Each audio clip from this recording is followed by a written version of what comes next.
couple of years ago, I made a YouTube video called The Uglier Side of George Foreman Grills. The YouTube algorithms picked it up and sent it around all over the place, and a lot of people chimed in the comments section. I've probably heard everyone's opinions on the matter 2 or 3 times over by now, because so many people had so many things to say. Well, here we are in 2023, and I picked up a brand new George Foreman grill of a similar make and model to the ones that I was experimenting with a couple of years ago. So I figured, why not make a Redux video trying to be a little more concise about where I stand on the issues with George Foreman grills than that rambly vlog I did way back when. Of course, just you watch. The algorithms won't send this one around, but they'll continue sending the original around no matter what I do. C'est la vie here on YouTube.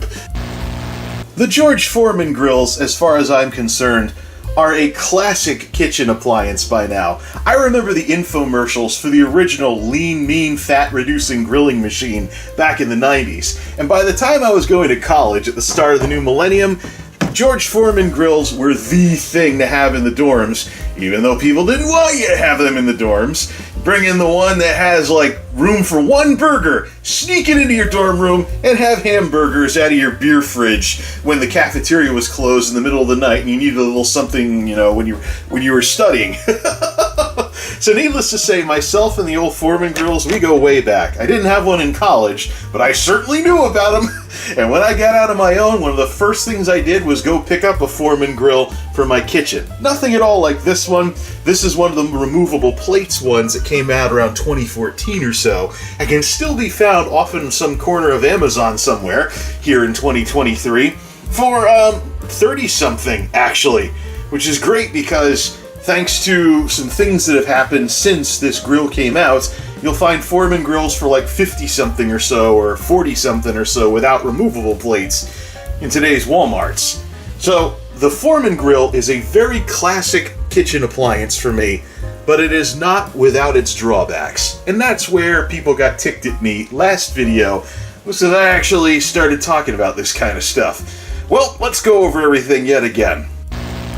Despite many years of being a classic, ubiquitous kitchen gadget among millennials like myself, the George Foreman grill is not without its drawbacks. To understand this, we have to talk about what exactly you're buying when you buy one of these things. When you buy a Foreman grill, you're essentially buying a piece of nonstick cookware. That's essentially what the grill plates are in these things. Ooh, nice new Foreman grill, all shiny, never been used. Savor that while it lasts. So, the George Foreman grill is essentially, at its core, a form of nonstick cookware. Now, what are some of the problems that you can have with nonstick cookware over the years? Answer: the laws of physics. This is a non-stick surface. You're going to put stuff on this non-stick surface that's going to rub against this non-stick surface, and no matter how much you try to be careful or season everything or do whatever, eventually the laws of physics are going to win and your non-stick surface is going to start to wear down. That's why the instruction manuals for these kinds of devices talk about preventative measures to make the non-stick surface last as long as possible. Due to its clamshell design and a little something you may have heard of called the force of gravity, the George Foreman grill is unique among non-stick cookware because not only do you have the issues associated with a non-stick device like this with a non-stick coating that will eventually wear off no matter how often you season it or how meticulously you clean it or how careful you are, the Foreman grill, no thanks to its clamshell design and the force of gravity, will actually push food against the non-stick coating, as opposed to other devices where the food merely sits on the non-stick coating. It is being sandwiched by force between 2 non-stick plates. So when you put it all together, despite Foreman grills being really nice and convenient cooking both sides of the food at once, these things are essentially made to break. And sometimes, no matter how many precautions you take, you may end up with a non-stick coating that's just a bad batch and doesn't last very long. As I found out in this video from March of 2020 called George Tough, from a George Foreman grill whose plates started falling apart essentially with this non-stick coating in 2020. Unfortunately, non-stick coating is known for being carcinogenic when it starts to break down, so you can't keep using it once it starts to come off. George Tough, yeah. Hand quotes back then, and I would say hand quotes now, except the quality has improved on these things since then. I think I just caught a bad batch of non-stick plates that were having quality issues at the time, but still, they were being called George Tough, and all this was going on, so I got a good chuckle out of this before, unfortunately, having to go try and find some replacement plates. Also worth noting, despite my usual perennial dislike of creating e-waste, it unfortunately looks like when you go looking around in stores for George Foreman Grills these days, you get what are referred to as classic plates, which is a nice way of saying the plates aren't removable. So this is a use it and toss it appliance. Once the plates get worn out or things start sticking to them, it's all over, go buy another one. I guess I'm in the minority there for wanting replaceable plates and to actually use the grills until the grills themselves don't work. Of course, if you try to do what I do here and you order replacement plates from SpectrumBrandsParts.com, you'll run into this notice that due to the COVID pandemic, there might be some issues with supply chains. The thing is, I was running into issues with spare part supply chains before the COVID pandemic, way back when I made the original video. But let's check in on this specific model of Foreman grill and see what's available if we need to get new plates for it. GRP 1060B, the only plate that's available for replacement plates is the top plate.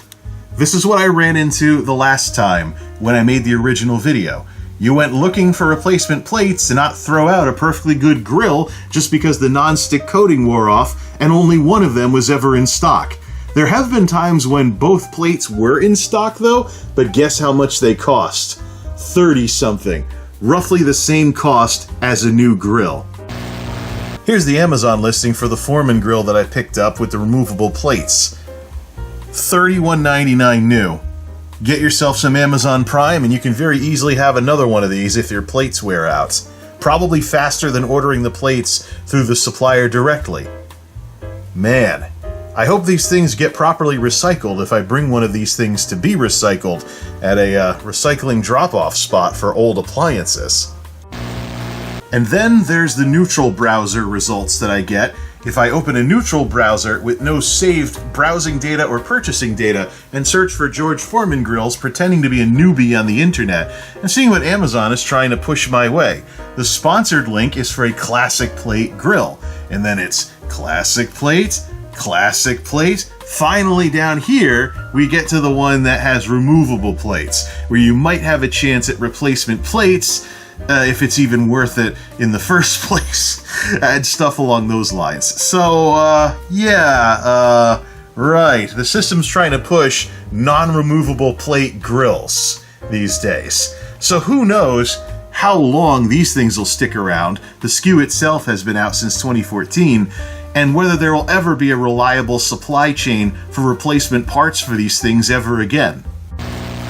So if you put it all together, it adds up to, unfortunately, a kitchen appliance that is very popular, but also has an uglier side to it, aka plenty of drawbacks. You have a non-stick cookware device that is essentially made to break, jams its non-stick coatings against what you're cooking in it.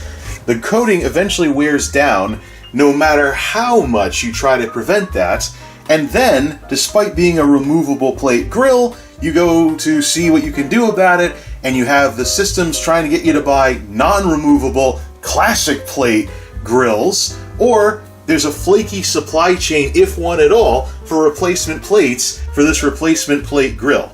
It's a complete and total crapshoot for a device that just doesn't have a record of longevity for the years that I've been using it. I've gone through so many of these things over the years. In sharp contrast, my microwave is from 2005 and is still running A-OK all these years later.